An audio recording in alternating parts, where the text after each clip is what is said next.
ফাহমিদা আলমের রাজনৈতিক মতামত, তার চিন্তা ভাবনা কোনটাই আমাদের আলোচ্য বা বিবেচ্য বিষয় নয়, কিন্তু তিনি একজন নারী এবং সেই তার নারীত্বের উপর আক্রমণ করে যে ঘটনাটি ঘটেছে, তাকে গণধর্ষণের হুমকি দেওয়া হয়েছে, সেটি অত্যন্ত নিন্দনীয় এবং গর্হিত আচরণ।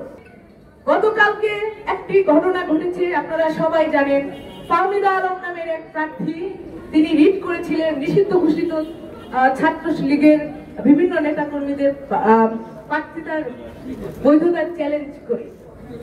সেই ঘটনার প্রেক্ষিতে হাইকোর্ট ডিভিশন থেকে ডাকসুকে স্থগিত করা হয়েছিল, ডাকসু ইলেকশনকে। পরবর্তীতে সেই রায়কেও স্থগিত করা হয়েছে, কিন্তু ঘটনাটি আসলে সেই জায়গায় থেমে থাকেনি।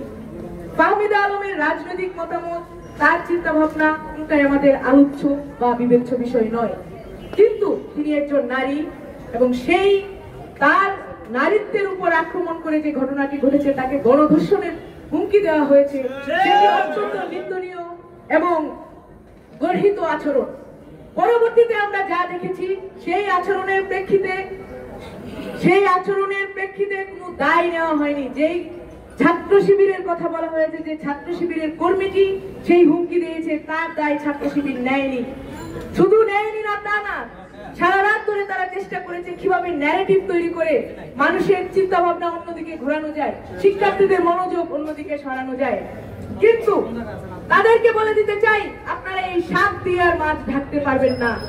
ঢাকা বিশ্ববিদ্যালয়ের শিক্ষার্থীরা, ঢাকা বিশ্ববিদ্যালয়ের নারীরা জানে আপনারা কারা, আপনারা কিভাবে কি করছেন, কিভাবে নারীদের হুমকি দিচ্ছেন, তাদের স্বাধীনতা খর্ব করছেন। ঢাকা বিশ্ববিদ্যালয়ের প্রত্যেকটি নারী প্রার্থীকে নিয়ে আপনাদের নেতাকর্মীরা কি ভাবছে, সেটি বিভিন্নভাবে দেখা যায়। একজন প্রার্থী সীমা আক্তার, তিনি প্রার্থিতা ঘোষণার পরপরই তার কমেন্টে গিয়ে নোংরা অসভ্য জানোয়ারের মতো হামলা করা হয়েছিল। তিনি সেটি প্রতিবাদ করেছিলেন, কিন্তু সেই সংগঠনটি বরাবরের মতো কোনো দায় নেয়নি। তারা তাদের গুপ্ত কার্যক্রম গুপ্তভাবেই চালিয়ে যাচ্ছে। কিন্তু তাদেরকে বলতে চাই যে আপনারা যে গুপ্ত কার্যক্রম চালাচ্ছেন, আপনাদের রূপ কিন্তু আর গুপ্ত নেই। আপনারা স্বরূপে ঢাকা বিশ্ববিদ্যালয়ের নারীদের সামনে নিজেদের রূপ প্রকাশ করে ফেলেছেন, দাঁড়িয়ে পড়েছেন। প্রিয় উপস্থিতি, ডাকসু ইলেকশন হবে, ডাকসু হতেই হবে এবং তার জন্য বাংলাদেশ জাতীয়তাবাদী ছাত্র দলের সর্বস্তরের নেতাকর্মী, প্রার্থী, তারা তাদের চেষ্টা চালিয়ে যাচ্ছে, প্রচারণা চালিয়ে যাচ্ছে। যে অপগোষ্ঠীটি নারীদের আক্রমণের মাধ্যম দিয়ে নারীদেরকে হেনস্থা করে ডাকসুকে বন্ধ করতে চায়, তাদের উদ্দেশ্য বলে দিতে চায় যে আপনারা সেটি পারবেন না। যেই ঢাকা বিশ্ববিদ্যালয়ের প্রশাসন একদিন পার হয়ে যাওয়ার পরেও ঢাকা বিশ্ববিদ্যালয়ের ডাকসু ইলেকশনের একজন নারী প্রার্থীর নিরাপত্তা দিতে পারেনি, এখন পর্যন্ত সেই ধর্ষণ হুমকিকারীর কোনো ব্যবস্থা নিতে পারেনি, আমি সন্দেহ প্রকাশ করছি সেই প্রশাসনের অধীনে ডাকসু কতটুকু নিরপেক্ষ হবে। প্রিয় সাংবাদিক বন্ধুগণ, আপনাদেরকে সেই ব্যাপারে সজাগ থাকতে হবে। আমি একই সাথে এই রাষ্ট্রের দায়িত্বহীনতার ব্যাপারেও কথা বলছি। এমন একজন উচ্চশিক্ষিত নারী, তাকে হুমকি দেওয়ার মাধ্যমে তারই সহপাঠী যে জঘন্য দৃষ্টান্ত স্থাপন করেছে, সেই দৃষ্টান্তের পরে রাষ্ট্র কি ব্যবস্থা নিয়েছে, প্রশাসন কি ব্যবস্থা নিয়েছে? কোনো ব্যবস্থা নেয়নি।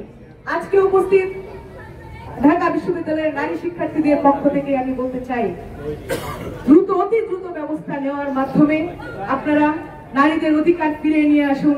এই অপগোষ্ঠী, স্বাধীনতার বিরোধী গোষ্ঠীর হাত থেকে নারীদেরকে রক্ষা করুন, বাংলাদেশকে রক্ষা করুন। ধন্যবাদ। বাংলাদেশ জিন্দাবাদ।